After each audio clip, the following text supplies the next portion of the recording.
Assalamualaikum warahmatullahi wabarakatuh. Berjumpa lagi dengan saya di Mustaqim Akses, channel yang memberikan akses informasi penting, metode dan pembelajaran. Pada kesempatan kali ini saya akan sedikit memberikan tutorial bagaimana cara menggunakan website pondok pesantren. Nah, di sini saya buka langsung saja Chrome. Saya langsung paste saja di sini.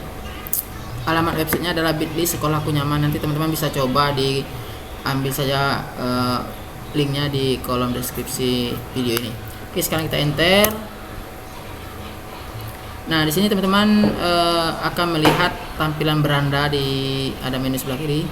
Lalu tampilan foto sekolah di sini, contoh kegiatan-kegiatan yang ada di pesantren atau di sekolah teman-teman. Nah, untuk website ini pertanyaannya apakah bisa untuk sekolah biasa? Nah, untuk sekolah biasa ini lebih gampang lagi karena di sekolah biasa tidak ada menggunakan asrama ataupun pengelompokan antara jenis kelamin ataupun yang lain. Nah, di pesantren ini dia lebih banyak kepada pengelompokan variabel seperti variabel jenis kelamin, asrama dan sebagainya. Nah, kita langsung saja kita lihat menunya satu persatu. Di sini ada menu guru. Nah, di sini di menu guru di sini ada tiga menu juga, ada menu form pegawai, ada menu setting pegawai dan menu lihat pegawai. Di sini teman-teman bisa meletakkan foto guru yang ada di sekolah teman-teman ataupun pesantren teman-teman. Lalu ada lagi menu jadwal. Nanti teman-teman bisa langsung setting jadwal sekolah atau jadwal pesantren. Nanti di mana di sini saya sudah menyediakan pengaturan jadwal. Jika terjadi penyusunan jadwal yang bentrok maka akan berwarna kuning. Nah, di sini tampilan jadwalnya di sini bisa teman-teman lihat. Lalu ada lagi menu keuangan, di mana di menu keuangan ini saya bagi kepada dua menu, yaitu menu anggaran dan menu transaksi. Di menu anggaran ini teman-teman bisa lihat, kita klik saja menu anggaran. Di sini ada tiga menu, validasi anggaran dan pom rencana. Lalu lihat anggaran, anggaran apa saja yang sudah kita input ke dalam menu anggaran ini. Kita kembali ke website, lalu kita lihat menu transaksi. Di sini kita akan mendapatkan menu transaksi keuangan. Di sini ada validasi transaksi keuangan, pom catatan keuangan dan lihat pembukuan. Di mana di sini di keuangan ini yang kita bahas adalah mengenai uang keluar dan uang masuk. Nah, sekarang kita coba lihat sebentar di validasi transaksi keuangan. Di sini validasi transaksi keuangan untuk sementara saya tunjukkan saja dulu kodenya. Nanti teman-teman bisa praktekkan. Di sini kita klik kirim. Nah, kita klik kiri link saja. Nah, di sini saya menyediakan di sini menyediakan menu uang masuk, uang keluar. Nah, sebelum angka jumlah ini masuk ke kelompok uang masuk dan uang keluar, pimpinan harus memvalidasi kebenaran bukti dari transaksi itu. Yang menginputkan ini adalah bendahara, yang mengoreksi adalah pimpinan, karena nanti artinya ada kontrol dari masing-masing unit. Nah, seperti itu. Di sini ada transaksi tanggal 18 Agustus. Nah, sekarang coba kita masuk ke transaksi pertama yang berikutnya. Di sini kita langsung masuk ke pom catatan keuangan. Nanti kita buktikan dulu. Sekarang saya tadi barusan masukkan di jam 11.20. Nah, sekarang jam 12:01. Artinya di sini pencatatan itu real time, tidak ada penginputan tanggal karena khawatir bisa dimanipulasi. Artinya apapun kegiatan yang terjadi, baik uang keluar maupun uang masuk, seorang bendahara harus siap mencatat pada waktu itu. Oke, sekarang kode aksesnya saya ketik saja ya. Teman bisa nanti lihat di kode akses ini. Kita akan masuk jenis transaksi. Misalkan di sini ada uang masuk. Nah, tapi sekarang uang masuk itu totalnya 8.900.000. Di sini teman-teman bisa lihat di catatan sheetnya. Nah, sekarang kita masukkan, ada data baru uang masuk di tanggal 18 ini dan jam 12. Jumlahnya sekitar katakan tadi uang masuk 8.900.000, ada uang masuk sekitar 100.000. Keterangan misalkan pembayaran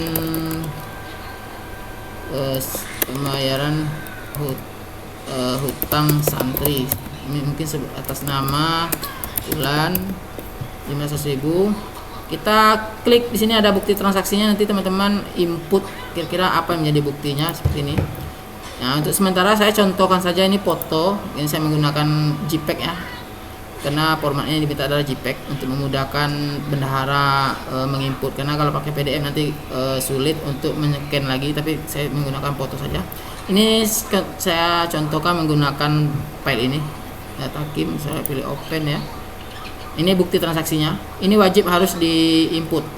Nah, untuk sementara untuk form ini belum saya kasih bintang. Nanti kalau sudah oke penggunaan aplikasi ini langsung saya kasih bintang. Oke, ini sudah masuk. Lalu di sini ada pertanyaan validasi bukti transaksi oleh pimpinan tertinggi. Kita pilih mohon segera diperiksa. Nanti mohon segera diperiksa ini nanti akan muncul di kolom D, yaitu di validasi bukti transaksi pimpinan. Nanti kita lihat di baris ke-13 ini akan muncul input data kita yang sekarang. Kita mulai, langsung kita kirim.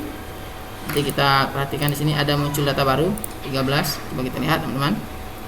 Nah, di sini tanggal 18 Agustus jam 12.03. Artinya di sini real time. Ada bukti pembayaran hutang santri atas nama Fulan. Uang masuk sebesar 100.000. Nah, di sini sedangkan total uang masuk tadi 8.900.000. Artinya di sini sebenarnya sudah 9 juta. Nah, kenapa belum menotalkan di sini? Karena belum divalidasi oleh pimpinan. Karena di sini ada keterangan mohon segera diperiksa. Nah, katakanlah saya sebagai pimpinan langsung, saya sudah bendahara saya sudah menginput, saya cek di sini benar tak bukti pembayaran. Oh, ternyata ini, katakanlah ini foto ini saya jadikan sebagai sampel saja. Ini mungkin ini kwitansinya, ada tanggal, ada tanda tangan bendahara sama tanda tangan santri. Nah, sekarang kita anggap ini benar ya, lalu mohon segera diperiksa ini kita pilih drop down ke bawah. Di sini ada pilihan valid. Nah, kalau kita pilih valid nanti 100.000 ini akan masuk menjadi total uang masuk tambahan. Nah, kita klik valid. Nah, jadi 8.100.000 menjadi 9 juta. Nah, kalau kita tidak valid, misalkan buktinya tidak sah, kita klik saja tidak valid. Nah, artinya uangnya tidak akan masuk ke total uang masuk. Nah, seperti itu teman-teman. Untuk berikutnya bisa diinput teman-teman di link ini. Oke, ini untuk menu keuangan. Sekarang kita kembali ke website Sekolahku Nyaman. Di sini ada menu siswa. Nah, kita klik. Di sini menu siswa, ada form siswa, ada setting siswa, ada lihat siswa, ada lihat grafik. Nah, untuk foto siswa bisa teman-teman tambahkan di sini semuanya. Lalu untuk lihat grafik di sini teman-teman bisa melihat perkembangan grafik keadaan siswa, berapa yang mondok dan berapa yang tidak mondok. Nanti teman-teman bisa lihat di sini berapa yang mondok 74, berapa yang tidak mondok 24, berapa jumlah laki-lakinya dan perempuannya sudah langsung otomatis. Jika ada penginputan atau penghapusan nanti dia akan berkurang secara otomatis sendiri. Nah, sekarang kita kembali ke menu siswa. Kita akan coba kita lihat data siswa ini. Kita klik. Oke. Di sini kita lihat setting siswa. Kita masukkan passwordnya.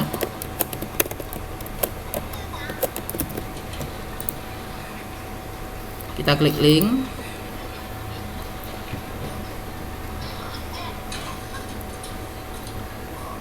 Nah, di menu siswa ini sudah dilengkapi dengan fitur pembayaran, fitur pengaturan kamar, lalu fitur pemberian beasiswa, lalu fitur pengelompokan jenis kelamin, lalu ada lagi fitur pengelompokan kelas menggunakan abjad, serta fitur validasi bukti rekening.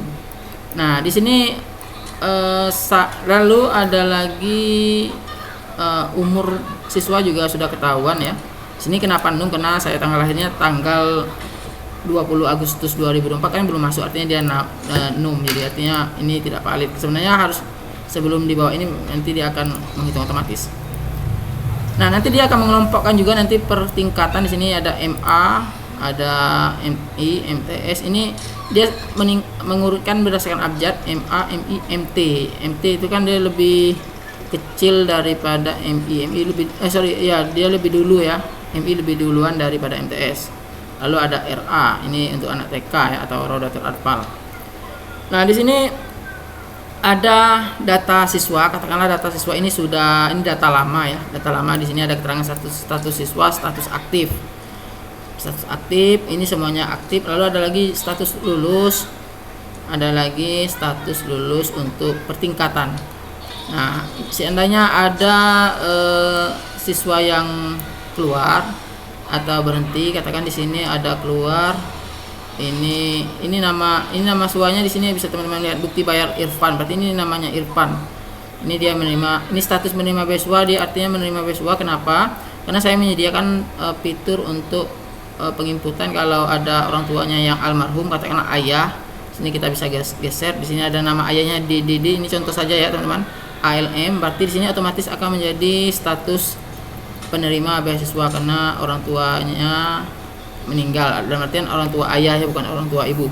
Nah sekarang untuk Irfan ini katakanlah dia sudah menerima beasiswa, ini sudah oke. Lalu ada lagi Padli ini tidak menerima, keterangannya aktif, mungkin di proses selama belajar mengajar, mau pindah jadi operator sekolah ataupun TU, bisa pilih saja. Di sini ada pilih out, artinya dia mau pindah atau mau keluar. Nah, dengan adanya out ini nanti teman-teman bisa lihat di sebelah kolom kiri, di kolom I, di sini ada cek hutang. Artinya dia mau pindah, Padli ini mau pindah. Artinya operator atau TU melaporkan dulu si anak ini kepada bendahara atau ada pihak-pihak terkait di sekolah masih ada sangkut paut. Nah, ini sebelum surat pindahnya diberikan ke Padli, yang bersangkutan harus melapor dulu untuk pelunasan hutang. Jika sudah boleh menerima surat pindahnya. Nah, surat pindah itu nanti kita akan buat juga otomatis, suratnya langsung bisa jadi dan langsung ditandatangani. Nah, sekarang bagaimana kalau ada pembayaran di semester ganjil, artinya semester genap Januari Juni ya, dimana ada penerimaan siswa baru. Nah, berhubung bagaimana kita menghitung total pembayaran antara siswa lama dan siswa baru, di sini sudah saya sediakan fitur. Di sini langsung ada penghitungannya. Di sini teman-teman bisa lihat ada hitungannya masih 0. Nah, nanti kita bisa lihat untuk siswa lama biasanya daftar ulang gitu, kita bisa lihat. Saya sudah simpan ini sheet. Nah, di sini ada yang namanya di sini ada yang namanya tampilan sip. Ini grafik OT, total masing-masing tingkatan juga ada di sini. Lalu sebentar saya tampilkan dulu. Nanti kita akan ketahuan berapa jumlah pemasukan dari santri baru dan santri lama.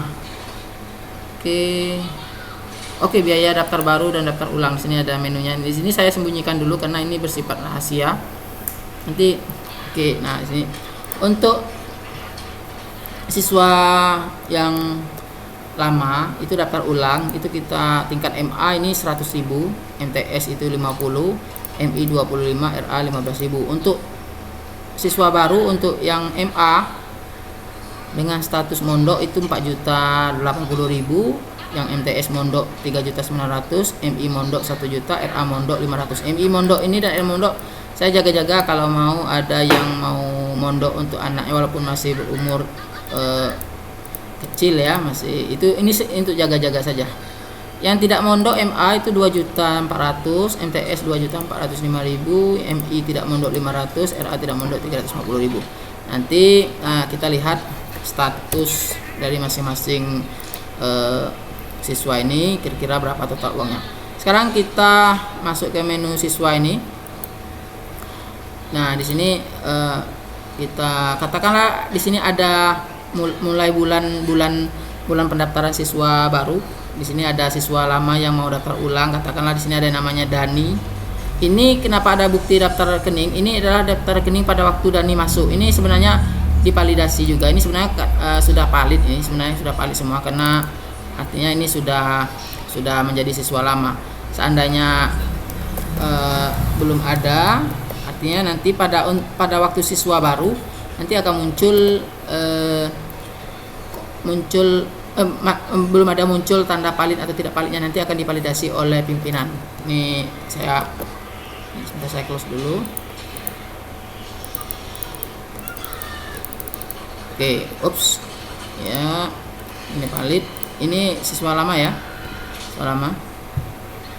Nah, jadi ini siswa lama, dia mau daftar ulang, nama Dani. Dia mau daftar ulang tingkat apa nih? Tingkat Alia, MA ya, tingkat Alia. Dia berada di kamar A Putra dan di status pondok. Nah, untuk status kamar juga nanti akan saya jelaskan sedikit. Nah, Dani ini dia mau bayar daftar ulang. Kita rubah saja di status siswa ini, ada di kolom key, kita klik pilihan di sini daftar ulang. Nah, nanti dia akan otomatis uangnya akan berubah menjadi 100.000 di kolom H atau I. Nah, H atau I. Jadi pemasukan pertama itu 100.000. Lalu ada lagi siswa lama mau bayar di FSA, nama siswa ini contoh saja ya, atau santrinya. Daftar ulang juga, kita klik saja nih, nanti otomatis akan berubah menjadi 200.000. Seandainya ada daftar ulang tapi dia uangnya belum cukup, dia baru bayar 20.000, katakan di sini 20.000, artinya dia ada hutang 80.000. Nah, di sini hutangnya, di sini di kolom K ini jika ada hutang, input hutangnya. Misalnya hutangnya 80.000. Ya, 80.000. Nah, diketik saja 80.000, nanti di sini artinya uang yang baru dibayar itu 20.000. Artinya pemasukan pondok itu baru 120.000, artinya uang real time, uang real yang nyatanya baru 120.000, padahal uang yang sebenarnya masuk yaitu 200.000 karena berhubung masih ada hutang 80.000. Nah, seandainya dia belum bayar ya kita simpan sisa hutangnya di sini, kita ketik. Lalu ada lagi berikutnya siswa yang bernama Dipa, dia mau bayar juga ya, daftar ulang. Lalu ada lagi ini Padli, dia sudah keluar. Lalu ada Perdi, dia mau daftar ulang juga, ini sudah otomatis. Irfan juga ada daftar ulang. Lalu di sini juga daftar ulang. Nah, tahu-tahu si DFSA ini mau bayar lunas. Nah, kalau mau lunas 80-nya ini tinggal teman-teman delete saja. Nanti di sini otomatis akan berubah, dan artinya angka di kolom kuning ini 700 dan angka di oranye ini warnanya 700 juga sama angkanya karena sudah lunas. Itu untuk siswa lama atau santri lama. Bagaimana untuk pendaftaran siswa baru? Nah, untuk siswa baru kita tidak bisa menginput di sheet ini, kita harus masuk kepada menu POM siswa di sini. Nah, kita input. Ini ada katakan siswa baru, dia mau mondok, tingkatnya dia mau tingkat MA, dia angkatan 2024, ini kelas 1, namanya Muhammad Jauhari.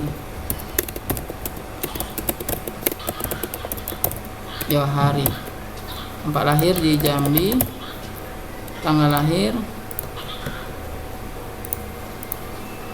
ini contoh jenis kelamin laki-laki, alamat asal Jambi, provinsi Jambi. Ini saya contoh saja ya. Oke, asas sekolah jika dia memilih MA, artinya dia menulis asas sekolah di MTS dulu atau SMA dulu, SMP dulu. Mungkin asas sekolah MTS Sungai Putri. Lalu NISN-nya ini contoh saja. Lalu pilih statusnya siswa baru. Lalu klik berikutnya. Nama ayahnya saya contoh saja ya. Ini SS, pekerjaan ayahnya NS, pendapatan ayahnya mungkin 2 juta. Nama ibunya IEE, pekerjaan ibunya IRT, pendapatan ibunya 0, jumlah saudara kandungnya 3, dia anak kedua, nomor HP yang bisa dihubung keluarga. Nah, di sini upload bukti pembayaran, di sini upload. Ini belum saya kasih bintang karena belum saya terapkan. Nanti kalau ada yang mau menggunakan aplikasi ini kita langsung pakai bintang. Kita klik. Ini pembayaran dari rekening, mungkin sudah dibayarnya ya. Ini kita pakai ini saja contoh. Kita input. Lalu kita kirim. Nah, kita kirim, proses ngirim. Nah, di sini ada data siswa baru sudah masuk. Nah, sekarang kita cek di sheet siswa. Di sini ada siswa baru. Di sini di kolom key teman-teman bisa lihat di sini ada keterangan baru, artinya di siswa baru. Nah, ini namanya Muhammad Jauhari. Nah, Muhammad Jauhari. Di sini ada validasi bukti bayar. Misalnya kita cek dulu bukti bayarnya, oke. Ternyata bukti bayarnya benar. Ini kan foto saya, ini contoh saya. Ini kan kwitansi, ini benar katakan. Lalu di sini atasan langsung pilih saja valid. Nah, kalau tidak valid, nanti datanya akan hilang, akan terhapus oleh sistem. Nah, di sini katakan valid dulu lah, valid. Nah, di sini pembayaran biaya daftar barunya di sini sudah muncul 4.080.000. Sini langsung menotalkan dengan penggabungan santri yang lama tadi. Nah, artinya satu santri sudah masuk. Setelah itu kamarnya dia belum dapat. Nah, di sini kosong kamarnya. Kita pilih kamar, kita lihat di sini kamar banyak jenisnya ya. Kapasitas di sini ada A 10, putri 5, ini karena dia putra, kita pilih di sini maaf ini pegawai. Untuk putra kita pilih, dia letakkan saja di kamar A putra. Nah, nanti sini kamar sudah penuh katanya, berarti ini tidak bisa lagi, artinya kita pilih jangan di kamar A putra, kamar C putra. Kamar C putra pun juga sudah penuh katanya. Kita pilih kamar D putra, E putra. Nah, kamar E putra masih juga sudah penuh. Kamar G putra. Kamar G putra, kamar masih kosong. Artinya kita bisa pilih anak ini masuk ke G kamar di kamar G dengan status masih kosong. Nah, setelah itu untuk kelas 1A ini, untuk kelas 1 ini nanti kita akan set menjadi 4A atau 4B, nanti kita akan kelompokkan, tapi setelah selesai pembayaran dulu. Jadi ini tugas TU ini belum apa, ini nanti akan dikunci oleh sistem atau oleh programmer, nanti akan dikunci dulu. Dan status baru ini walaupun ini bisa dimain-mainkan menjadi menjadi daftar ulang, karena kalau di daftar ulang pasti otomatis ini sini uangnya 100.000. Nah, ini kan akan ketahuan di bukti pembayaran nanti. Ini artinya bisa ketahuan siapa yang memanipulasi data. Ini akan ketahuan. Oke, ini untuk pembayaran siswa baru dan penentuan kamar kosong. Baiklah, itu saja. Nanti akan kita lanjutkan di video berikutnya. Sampai di sini dulu. Sesudah dengan wabillahi taufiq wal hidayah. Assalamualaikum warahmatullahi wabarakatuh.